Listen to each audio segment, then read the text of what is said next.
पण आपल्या समोरात रिंगणात कोण आहे? भाजप. आणि दुसऱ्या बाजूला कोण आहे? काँग्रेस नाही, दुसऱ्या बाजूला पण भाजपच आहे. कारण प्रणिती शिंदे या भाजपसाठी काम करतात ते आपल्या सर्वांना माहिती आहे.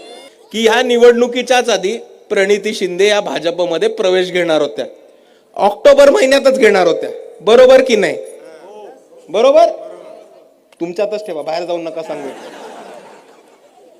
तुम्ही तोपर्यंत काँग्रेसमध्येच थांबा, सेटिंग करून भाजपचे सगळे उमेदवार निवडून आणा आणि मग प्रणितीताई काँग्रेसमधनं भाजपमध्ये प्रवेश घेतील. अशी प्रणितीताईंची आणि फडणवीसांची डील झालेली आहे. कोणाला रे कोणाला? आरएसएसचा बाप आला. अरे कोणाला रे कोणाला? आरएसएसचा बाप आला.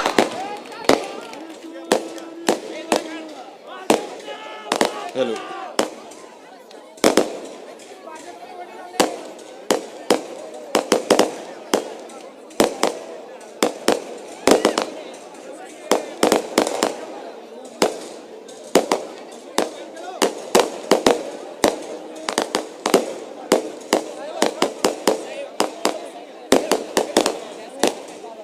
का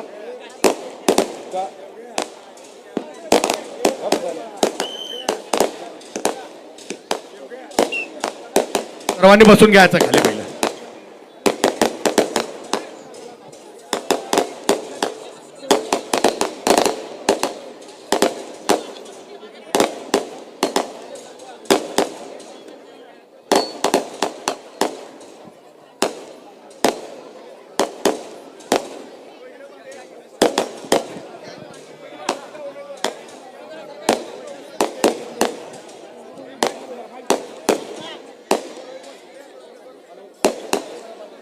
हॅलो.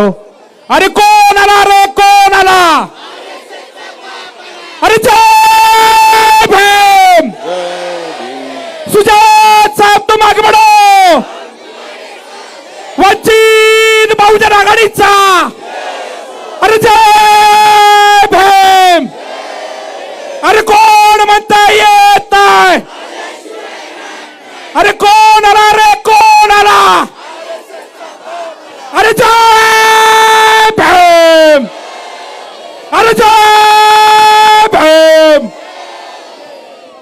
छत्रपती शिवाजी महाराज की, महात्मा ज्योतिराव फुलेंचा, राजा श्री शाहू महाराजांचा, बसवेश्वर महाराज की, साहित्य रत्न अण्णाभाऊ साठेंचा, येळकोट येळकोट सिद्धेश्वर महाराज की.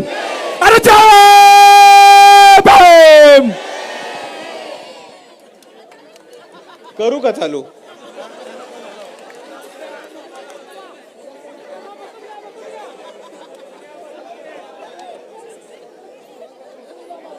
समतेचे विचार वर्जवणाऱ्या सर्व महामानवांना त्रिवार अभिवादन करतो. आणि इथे मंचावरती उपस्थित वंचित बहुजन आघाडीचे तमाम पदाधिकारी, नेते मंडळी, तसेच इथे उपस्थित वंचित बहुजन आघाडीचे तमाम उमेदवार, कार्यकर्ते, इथे उपस्थित माझ्या माता भगिनी, वडीलधारी मंडळी आणि या चळवळीतल्या तमाम साथीदारांना माझा जय जिजाऊ, जय शिवराय, जय ज्योती, जय क्रांती, जय लहूजी, जय मल्हार, जय बजरंग, शरणू शरणार्थी, अस्सलाम वालेकुम रहमतुल्लाही बरकातू आणि जय भीम. मित्रांनो, 2016 पासून 2017 पासून ज्या एका निवडणुकीची वाट बघत होतो ती निवडणूक आपल्या सर्वांसमोर आलेली आहे. आणि आपल्याला 10 वर्षानंतर, तब्बल 10 वर्षानंतर, इतके वर्ष सोलापूरमध्ये झालेला भ्रष्टाचार मिटवून आपल्या स्वतःची हक्काची सत्ता आणि आपल्या हक्काचे नगरसेवक निवडून द्यायची वेळ आलेली. मी हा 10 वर्षाचा भ्रष्टाचार मानतो. कारण 2017 मध्ये मोठ्या संख्येने भाजपचे नगरसेवक निवडून आले आणि ज्या प्रकाराने सोलापुराची विकास कामं करायची होती, या नागरिकांची विकास कामं करायची होती, नागरिकांची विकास कामं करायची होती, ती विकास कामं न करता इथे फक्त आणि फक्त सरकारची तिजोरी खाली करून स्वतःचे खिसे भरणं, स्वतःच्या घरामध्ये पैसे आणणं, स्वतःच्या कार्यकर्त्यांना, स्वतःच्या चेले चपाट्यांना आणि स्वतःच्या चाकऱ्यांना कॉन्ट्रॅक्ट कसे मिळतील, टेंडर कसे मिळतील याचे राजकारण करून सोलापूरची तिजोरी खाली करण्याचं काम केलेलं आहे. आणि म्हणून मी म्हणतो, ज्या भ्रष्टाचारांनी सोलापूरची तिजोरी खाली करायचं काम केलंय, ज्या नगरसेवकांनी आणि ज्या सत्ताधाऱ्यांनी आतापर्यंत सोलापूरच्या जनतेचा पैसा लुटून खाण्याचं काम केलेलं आहे, ही वेळ आली आहे की त्या सगळ्यांना धडाबस शिकवायची आणि ह्या निवडणुकीत त्या सगळ्यांना पाडून त्यांना घरी बसवायची. कारण मित्रांनो, 2017 नंतर निवडणुका होणार होत्या, 2021 मध्ये निवडणुका होणार होत्या, पण कोरोनाचं काळ सांगितलं, कोणी उद्धव ठाकरेंचं नाव सांगितलं, कोणी एकनाथ शिंदेचं नाव सांगितलं आणि काही लोकांनी ओबीसी आरक्षणाचं नाव सांगितलं आणि त्याच्यामुळे 2017 नंतर निवडणूक ही डायरेक्ट 2026 मध्ये होत आहे. पण मित्रांनो, भाजपच्या नगरसेवकांनी जो लूटमार केली त्याच्यानंतर अजून एक काळा काळ आला होता. या काळ्या काळामध्ये प्रशासक, शासकीय प्रशासक हे सरकारकडनं नेमण्यात आले होते. हे प्रशासक कोणाचे होते? भाजपने नेमले होते. काम कोणासाठी करत होते? भाजपसाठी. आणि इकडे लुटण्याचं काम कोणाला करत होते? तर सोलापूरच्या नागरिकांना. तर मित्रांनो, मुद्दा समजून घ्या. जेव्हा निवडणूक प्रक्रिया न होता, कोणत्याही मतदान न होता 5-5 वर्ष सरकारचे नोकर म्हणून प्रशासक आपल्यावरती बसवले जातात आणि ते प्रशासक इकडच्या सरकारचा कारभार सांभाळून पैसे फिरवण्याचं काम, लूटमार करण्याचं काम आणि भ्रष्टाचार करण्याचं काम जेव्हा करतात, त्याला आपण हे संविधानाचं उल्लंघन आणि संविधानाचा अपमान मानतो. आणि म्हणून मी आपल्या सर्वांना एवढीच विनंती करतो की या निवडणुकीमध्ये ज्या लोकांनी संविधानाचा अपमान केलाय आणि ज्या लोकांनी संविधान मोडीत काढण्याचा प्रयत्न केलाय, त्या लोकांना धडा शिकवा आणि कोणत्याही परिस्थितीत या सोलापूरच्या महानगरपालिकेच्या निवडणुकीत भाजपचे नगरसेवक घरी बसवा, ही मी आपल्या सर्वांना कळकळीची विनंती करतो. आणि मित्रांनो, जेव्हापासून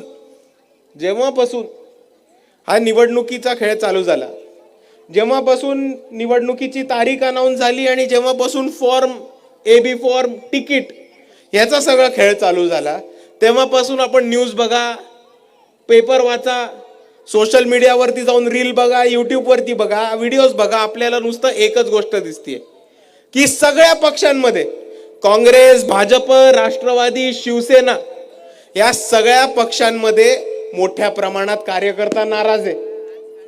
कोण रडतोय, कोण भाजपच्या आमदाराची गाडी थांबवतोय, कोणतरी शिंदे सेनेच्या आमदाराची गाडी फोडायला चाललंय, कोणतरी स्वतःला गळफास लावून घेण्याचा प्रयत्न करतोय. आणि आपल्या सोलापूरमध्ये तर नवीन प्रकार झाला, इकडे मर्डर पर्यंत गोष्ट पोचली तिकिटावर. मित्रांनो, समजून घ्या, स्थानिक स्वराज्य संस्थेची निवडणूक आहे.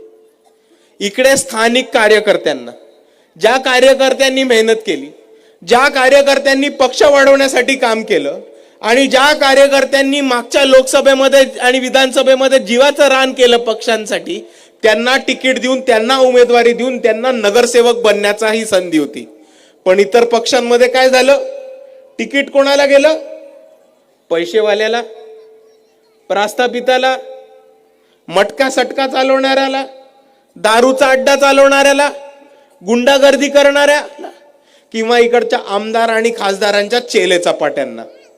आणि ह्याचंच उलट चित्र तुम्हाला अगदी बरोबर दिसेल ते वंचित बहुजन आघाडीमध्ये दिसेल. तुम्हाला प्रत्येक पक्षामध्ये लोक नाराज झालेली दिसतील, तुम्हाला प्रत्येक पक्षामध्ये लोक चिडून घरी बसलेली दिसतील किंवा आमदार खासदाराची गाडी फोडायला गेलेली दिसतील. पण वंचित बहुजन आघाडीमध्ये असं झालेलं नाही. वंचित बहुजन आघाडी ह्या निवडणुकीमध्ये एकमेव असा पक्ष आहे महाराष्ट्रामध्ये ज्यांनी तळागळ्यातल्या कार्यकर्त्यांचा पक्ष आहे. आणि आम्ही हे ठरवले की बाहेरनं आमदार येऊ देत, खासदार येऊ देत, आमदाराचा पोरगा येऊ देत, अमित शहाचा पोरगा जय शहा येऊ देत, त्याला तिकीट वंचित मध्ये नाही म्हणजे नाही.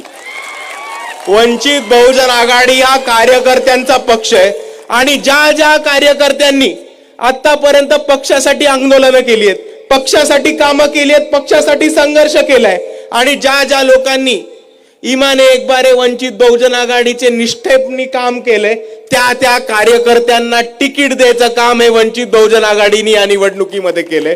आणि म्हणून मी इकडच्या प्रस्थापित पक्षांच्या कार्यकर्त्यांना एक गोष्ट सांगू इच्छितो की भावांनो, तुम्ही गंमत समजून घ्या. राष्ट्रवादी असेल, काँग्रेस असेल, शिवसेना असेल, भाजप असेल, या सगळ्यांच्या कार्यकर्त्यांना मला एक विनंती करायची आहे की मित्रांनो, तुमचा गेम झालाय आज हे समजून घ्या. तुम्ही पक्षासाठी केसेस घेतल्या, तुम्ही पक्षासाठी आंदोलनं केली, तुम्ही पक्षासाठी संघर्ष केला, तुम्ही आमदार खासदार निवडून द्यायला तुमच्या पक्षासाठी मेहनत केली. पण जेव्हा तुमची निवडणूक आली, जेव्हा तुम्हाला तिकीट मिळायची संधी आली, तेव्हा आमदार आणि खासदारांनी पैसे घेऊन तिकीट वाटलेत. आणि दुसरी चित्र तुम्हाला वंचित बहुजन आघाडीमध्ये दिसेल. इकडे पैशावरती तिकीट मिळत नाही, तर इकडे कार्यकर्त्याला संघर्षावरती तिकीट मिळतं. हा वंचित बहुजन आघाडीचा इतिहास आहे.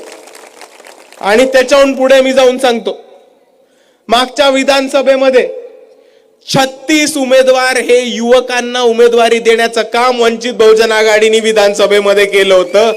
आणि ह्याच महानगरपालिकेच्या निवडणुकीमध्ये 50% जास्त उमेदवारी ही युवकांना देण्याचं काम वंचित बहुजन आघाडीने केले. आणि त्यातले एक आपल्या सर्वांसमोर उभे पण आहेत. 24 वर्षाचे उमेदवार हे वंचित बहुजन आघाडीने उभे करण्याचा प्रयत्न केलाय.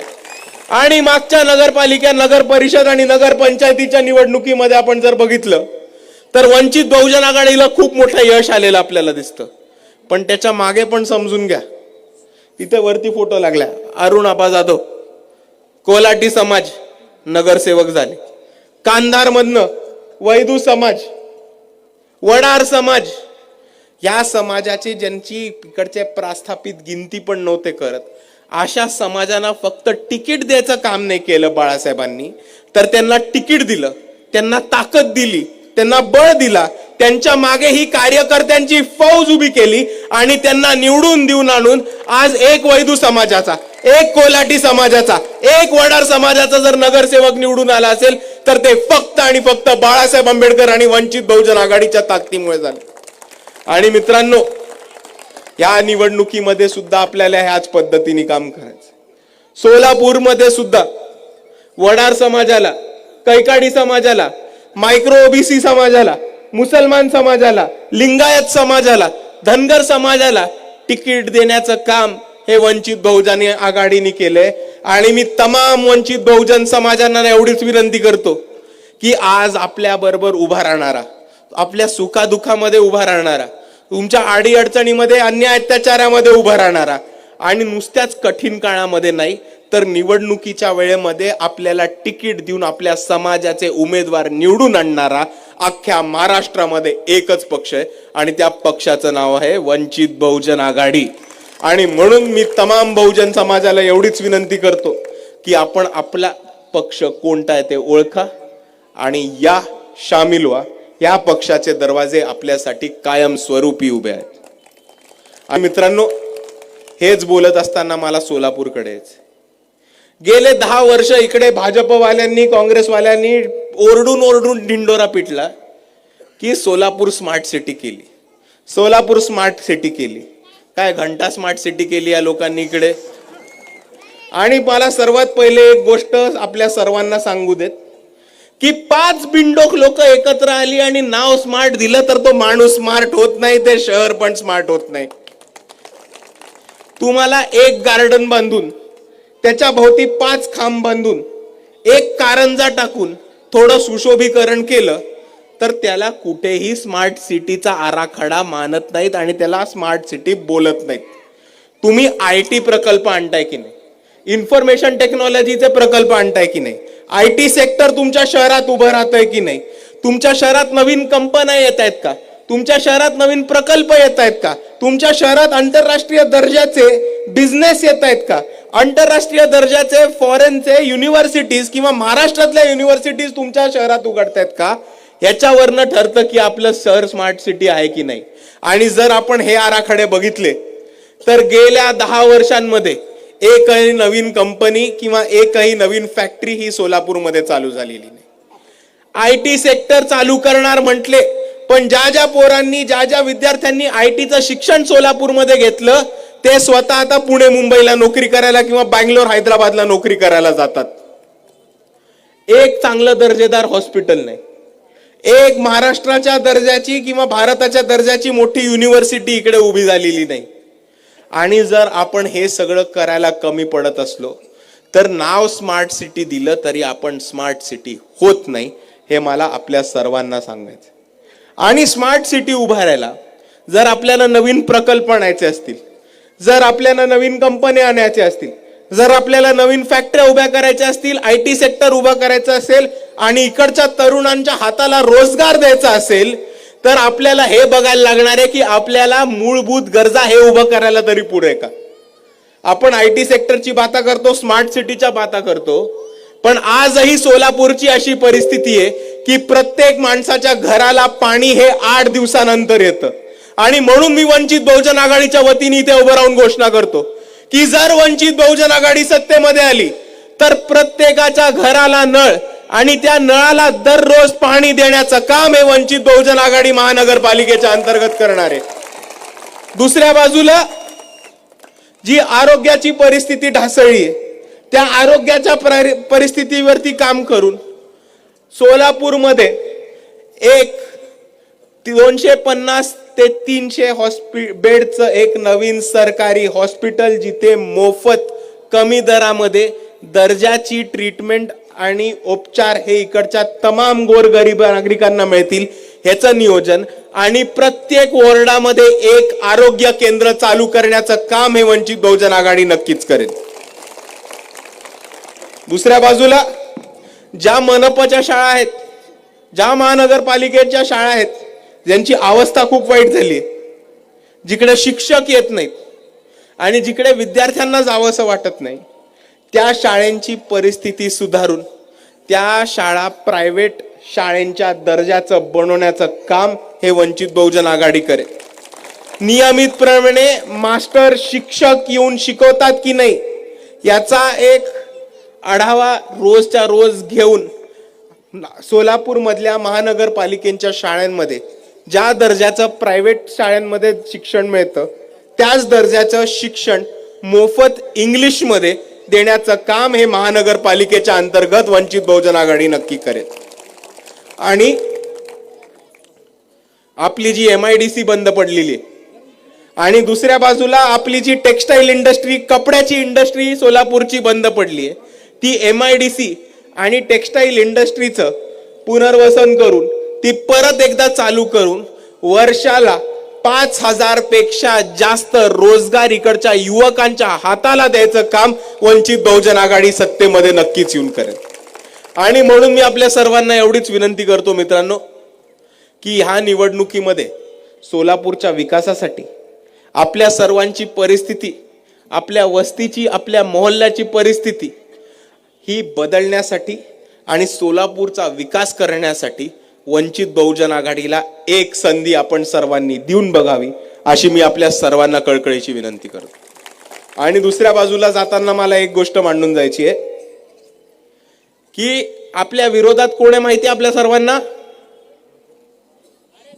भाजप. RSS निवडणूक नाही लढत ना, निवडणूक लढत असते तिकडे पण हरवलं असतं. पण आपल्या समोरात रिंगणात कोण आहे? भाजप. आणि दुसऱ्या बाजूला कोण आहे? काँग्रेस नाही, दुसऱ्या बाजूला पण भाजपच आहे. कारण प्रणिती शिंदे या भाजपसाठी काम करतात ते आपल्या सर्वांना माहिती आहे. तुम्हाला एक आतली गोष्ट सांगू का? बाहेर जाऊन नाही सांगणार, नक्की स्वतःपर्यंतच ठेवायचं.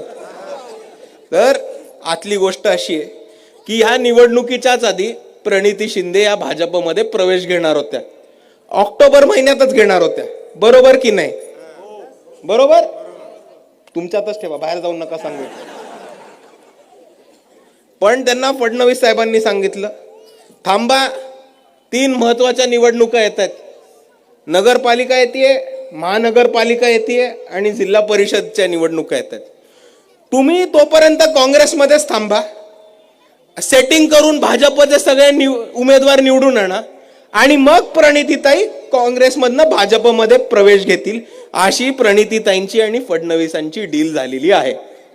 तर म्हणून मी आपल्या सर्वांना एवढंच म्हणतो की आपल्या समोर एका बाजूला भाजप आहे आणि दुसऱ्या बाजूला कोण आहे? भाजपच आहे. कारण प्रणितीताई कोणासाठी काम करतात? भाजपसाठी. आणि म्हणून या परिस्थितीमध्ये जर भाजपला पाडायचं असेल तर आपल्याला एकच पर्याय, तो म्हणजे वंचित बहुजन आघाडी. आणि ह्यांची नाती खूप आतमधली आहेत भाजपशी. तुम्हाला एक 2-3 महिन्यापूर्वीचं एक उदाहरण देतो. सुशील कुमार शिंदेची एक नात आहे, नाव माहिती आहे त्यांचा, श्रॉफ काहीतरी, दिया श्रॉफ. त्यांचं लग्न झालं. त्यांच्या लग्नामध्ये चीफ गेस्ट कोण होतं माहितीये का? 3 चीफ गेस्ट होते. सगळ्यात पहिले शरद पवार, दुसरे कोण? अडाणी, आणि तिसरे कोण? फडणवीस. आता तुम्ही मला सांगा की हे भाजप काँग्रेस समोर समोर नाटक करतात, ईव्हीएम वरती लढायचं, रस्त्यावरती लढायचं, पण ह्यांचे बिझनेस एक, ह्यांची लग्न एक, ह्यांची नातेगोते एक.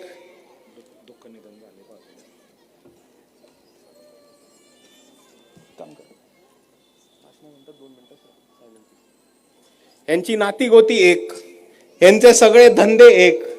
आणि प्रणितीताईंनी प्रवेश घेतला की ह्यांचा पक्ष सुद्धा एक. आणि म्हणून आपल्या सर्वांना म्हणतो की काँग्रेसच्या नादाला नका लागू. तुम्ही काँग्रेसला मत दिलं म्हणजेच भाजपला मत दिल्यासारखं होतं.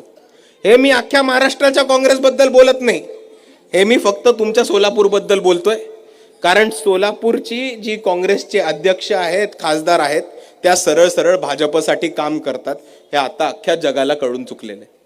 पण दुसऱ्या बाजूला मित्रांनो, मला जाताना एकच गोष्ट सांगायची आपल्याला की आपण सर्वांनी बघितलं असेल, ईव्हीएमचं आंदोलन असो, गायरान जमिनीचं आंदोलन असो, भूमिहीनांचं आंदोलन असो, अडाणीच्या विरुद्ध आंदोलन असो, आपलं महाबोधी बुद्धिविहार वाचवण्याचं आंदोलन असो, किंवा सोलापूरमध्ये जी शिंदेच्या काळामध्ये मशीद पडली होती त्या मशिदीचं आंदोलन असो, एका पक्षाचे कार्यकर्ते आणि एक पक्ष आपल्या सर्वांसाठी दरवेळेस उभे राहतो, ते म्हणजे वंचित बहुजन आघाडी आणि वंचित बहुजन आघाडीचे कार्यकर्ते. आणि ह्या परिस्थितीमध्ये मी आपल्या सर्वांना एवढीच विनंती करतो की जी लोक आपल्या सर्वांसाठी धावून येतात, जी लोक आपल्यासाठी लढतात आणि जी लोक नेहमी आपल्यासाठी आंदोलनं करत राहतात आणि आपल्या संघर्षासाठी ते स्वतः संघर्ष करतात, ह्या लोकांना निवडणुकीमध्ये निवडून द्यायची जबाबदारी कोणाची? तुमच्या सर्वांची. कारण मुद्दा सोपा आहे, ही लोक लढली तुमच्यासाठी. या लोकांनी पोलिसांचे फटके खाल्ले, जेलमध्ये गेले तुमच्यासाठी. या लोकांनी कोर्ट केसेस अंगावरती घेतल्या तुमच्यासाठी. RSSच्या विरुद्ध जर कोणी आंदोलन केलं असेल तुमच्यासाठी, तर हे वंचित बहुजन आघाडीच्या कार्यकर्त्यांनी केले. आणि ह्या परिस्थितीमध्ये जेव्हा लढणारे योद्धा हे निवडणुकीसाठी उभे राहतात, तेव्हा ती समाजाची जबाबदारी राहते की कोणत्याही परिस्थितीत जो माणूस आपल्यासाठी लढतोय त्या माणसाला जिंकून द्यावं. कारण तो सत्तेत नसताना तुमच्यासाठी राबत होता, जर सत्तेत गेला तर तुमच्यासाठी तो जीवाचं रान करेल. म्हणून वंचित बहुजन आघाडीच्या 22च्या 22 उमेदवारांना निवडून देणं आणि गॅस सिलेंडरवरती बटन दाबून वंचितांचा विजय करणं ही आपल्या सर्वांची जबाबदारी आहे. एवढं म्हणून मी माझे 2 शब्द थांबवतो. जय भीम, जय संविधान. जयेश दर्बी कलेक्शन, कॉटन, लिनन यासह अनेक ब्रँडेड कंपन्यांच्या सुटिंग शर्टिंगसाठी जयेश दर्बी कलेक्शन, 7 रस्ता मोदी, पंकाविहिरी जवळ, सोलापूर. सोलापुर के इतिहास में पहली बार छोटे फंक्शन के लिए हॉल रेंट होगा 0 रुपए। स्पाइस एंड आइस इवेंट्स की सुपर सेवर ऑफर। कोई भी छोटे फंक्शन के लिए आज ही संपर्क करें। Spice end ice events.